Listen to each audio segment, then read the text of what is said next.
नमस्कार दोस्तों। यह उत्तर प्रदेश स्पेशल संबंधित दूसरा वीडियो है। इसे हम लेखपाल सीरीज के अंतर्गत देख रहे हैं। इस वीडियो में हम उत्तर प्रदेश के प्राचीन इतिहास से संबंधित तथ्यों को देखेंगे। सबसे पहले देखते हैं प्रागैतिहासिक काल से संबंधित उत्तर प्रदेश में क्या मिला है। अब पहले ये देख लेते हैं कि प्रागैतिहासिक काल होता क्या है, ये कब से शुरू होता है, कब तक चलता है। तो प्रागैतिहासिक काल को तीन भागों में बांटते हैं: पुरापाषाण काल, मध्यपाषाण काल और नवपाषाण काल। जो पुरापाषाण काल था यह लगभग 20 लाख से लेकर के 10,000 ईसा पूर्व तक चला। और इस समय लोग शिकार करते थे, भोजन का संग्रह, यायावर जीवन जीना, शिकार पर मुख्य रूप से निर्भरता थी। पत्थर के बड़े बड़े हथियार बनाते थे। इसके बाद मध्यपाषाण काल आया। इस दौरान वो पत्थर के छोटे औजार बनने लगे। लोग छोटे छोटे समूह में निवास करने लगे। कृषि गतिविधियां भी छोटे स्तर पर शुरू होने लगी थी मध्यपाषाण काल में। यह काल लगभग 10,000 से लेकर के 4,000 ईसा पूर्व तक चला। इसके बाद नवपाषाण काल आया। नवपाषाण काल 4,000 से लेकर के 1,000 ईसा पूर्व तक रहा। नवपाषाण काल के दौरान मानव बस्तियां बनने लगी, कृषि होने लगी और पशुपालन, जो कि मध्यपाषाण काल में ही शुरू हो गया था, इस दौरान व्यापक स्तर पर ये विस्तृत हुआ। व्यापक स्तर पर पशुपालन लोग करने लगे। ओके। तो उत्तर प्रदेश में प्रागैतिहासिक काल से संबंधित जो साक्ष्य मिले हैं उनमें बेलन घाटी, चौपानी मांडा, कोलडीहवा, महगढ़ा, सराय नाहर राय और दमदमा, यह क्षेत्र प्रसिद्ध है। बेलन घाटी ये प्रयागराज में पाई जाती है। प्रयागराज में स्थित है, बेलन नदी के पास। यहाँ से पुरापाषाण काल से लेकर के नवपाषाण काल तक के अवशेष मिले हैं। ओके। को जबकि कोलडीहवा में, जो बेलन घाटी के आसपास ही है, यहाँ से धान की खेती के प्रमाण मिले। आपको बता दें कि धान की खेती कृषि के सर्वप्रथम प्रमाण पहले माना जाता था कि मेहरगढ़ में थे। मेहरगढ़ जो कि पाकिस्तान में है, वहाँ माने जाते थे कि सर्वप्रथम कृषि के साक्ष्य यहाँ से प्राप्त हुए हैं। लेकिन हालिया शोधों से लाहुरा देव, ये उत्तर प्रदेश के संत कबीर नगर में है। लाहुरा देव संत कबीर नगर में है। यहाँ से सर्वप्रथम कृषि के साक्ष्य मिले हैं। यहाँ से चावल के दाने मिले। इस पॉइंट को याद रखना, पहले मेहरगढ़ माना जाता था, अब लाहुरा देव सबसे प्राचीन कृषि स्थल है। लगभग 7,000 BC के आसपास का, 7,000 ईसा पूर्व। ओके। तो लाहुरा देव याद रखना। बेलन घाटी प्रयागराज में पड़ती है। चौपानी मांडा, कुलडीहवा, यहाँ से धान की खेती के प्रमाण मिले हैं। सराय नाहर राय ये प्रतापगढ़ में पड़ती है और दमदमा यह भी प्रतापगढ़ में है। महगढ़ा से पशुपालन और कृषि जीवन के प्रमाण प्राप्त हुए। तो इन स्थानों के नाम रखना। इसमें फिलहाल इतना ही। आगे देखते हैं उत्तर प्रदेश में सिंधु घाटी सभ्यता। सिंधु घाटी सभ्यता लगभग 2500 से लेकर के 1750 ईसा पूर्व के आसपास विद्यमान थी और यह माना जाता है कि विश्व की पहली उन्नत शहरी सभ्यता थी। इस समय यानी कि हड़प्पा काल के दौरान कांस्य धातु का प्रयोग किया जाता था और यह सभ्यता पाकिस्तान और पश्चिमी भारत, सिंध नदी के आसपास ये विकसित हुई थी। इस समय नगर नियोजन, जल निकास प्रणाली, व्यापार, शिल्प आदि का उन्नत विकास हुआ। नगर व्यवस्थित रूप से बनते थे। सड़कें एक दूसरे को इस तरीके से समकोण पर काटती थी।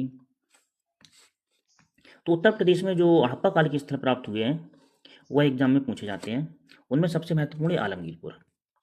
आलमगीरपुर सिंधु सभ्यता का सबसे पूर्वी स्थल है। ओके, इतना ही याद रखना, आलमगीरपुर सबसे पूर्वी स्थल कई बार पूछा जा चुका है। हुलास सहारनपुर में पड़ता है। मांडी उत्तर प्रदेश के मुजफ्फरनगर में पड़ता है। मांडी और मांडा दो स्थल हैं हड़प्पा काल से संबंधित। मांडा जम्मू कश्मीर में पाया जाता है, जम्मू कश्मीर में स्थित है, जबकि मांडी उत्तर प्रदेश में स्थित है।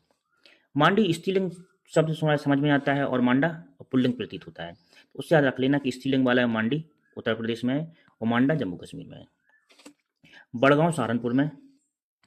और हड़प्पा सभ्यता से संबंधित एक महत्वपूर्ण स्थल है सनौली। यह भी हड़प्पा कालीन स्थल है। इसकी विशेषता, इसकी खोज अभी हाल ही में हुई है। यहाँ से हथियार मिले हैं, हथियार, रथ आदि। जबकि माना जाता है कि हड़प्पा सभ्यता के दौरान ये रथ वगैरह का इस्तेमाल नहीं होता था। और सनौली से रथ मिले हैं, कवच मिले हैं।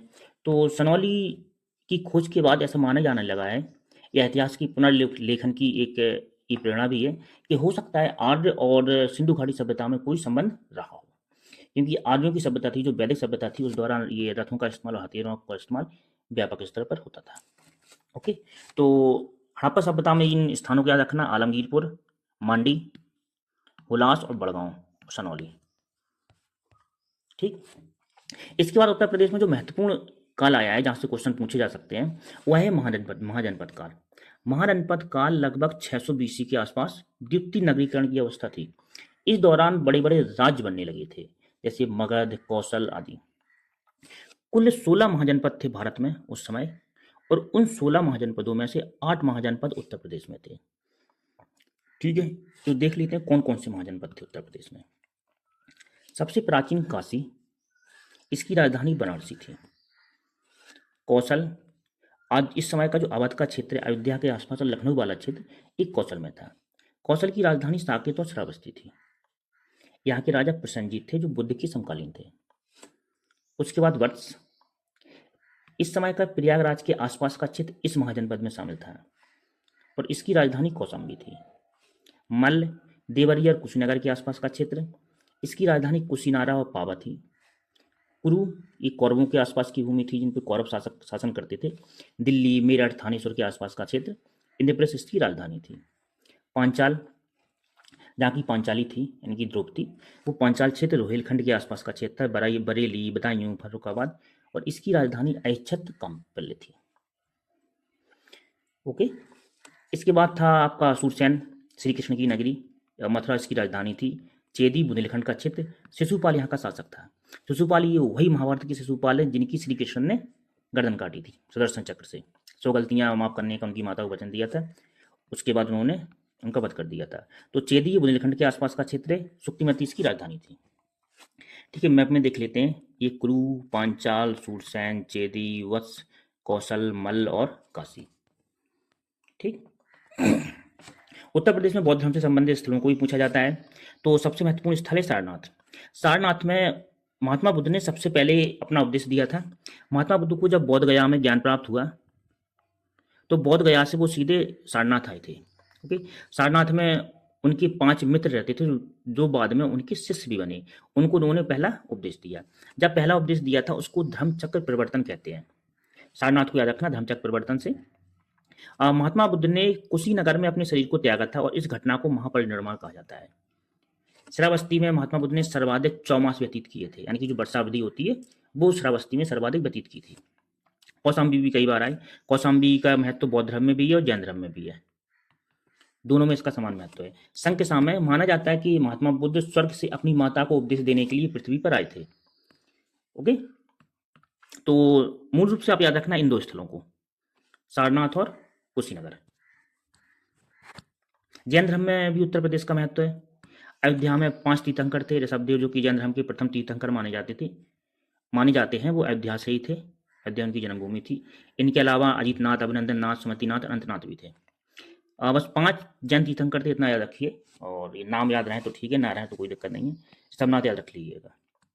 वाराणसी में पार्श्वनाथ का जन्म हुआ था। पार्श्वनाथ भी जैन तीर्थंकर थे, शायद 22 में या 23 में, जो भी रहे ऐसे ही कुछ थे। कौशाम्बी में जैन और बौद्ध दोनों धर्म का विशेष महत्व ऊपर बता ही चुके हैं। ओके, बौद्ध धर्म के बाद उत्तर प्रदेश का में जो विशेष नाम आता है वो मौर्य काल का आता है। ठीक, मौर्य काल यद्यपि मगध इसका सेंटर था, जो बिहार में पड़ता है, लेकिन उत्तर प्रदेश में मौर्य काल का ये विशेष प्रशासनिक केंद्र रहा है। यहाँ बहुत सारे अशोक के स्तंभ मिले हैं और प्रशासनिक केंद्र रहा है। ओके, तो देख लेते हैं उत्तर प्रदेश में क्या क्या मिला है। प्रयागराज में रानी कारूबाकी ये अशोक की पत्नी थी। इन्होंने एक अभिलेख लगवाया था, उसमें दान का उल्लेख है। ठीक, प्रयाग में रानी कारूबाकी का अभिलेख। सौगोरा अभिलेख, इसको याद रखना, एक गोरखपुर में है मौर्य काल का, और इसमें अकाल के समय अनाज वितरण की जानकारी है। प्रयाग में अशोक स्तंभ है, और अशोक स्तंभ पर इस पर समुद्रगुप्त का भी लेख है, जिसको हरिश्चंद्र ने लिखा था। इसके अलावा इस पर जहांगीर का भी लेख है। ओके, इसको याद रखना। प्रयाग में अशोक स्तंभ, समुद्रगुप्त और जहांगीर। हरिश्चंद्र ने समुद्रगुप्त का लेख लिखा था। आजीवक संप्रदाय, जो कि मौर्य काल में थे, और आपने शायद बराबर की गुफाओं का नाम सुना होगा। बराबर की गुफाएं इन्होंने अशोक और दशरथ ने बनवाई थी आजीवक संप्रदाय के लिए। इसके संस्थापक थे मखली गोसाल।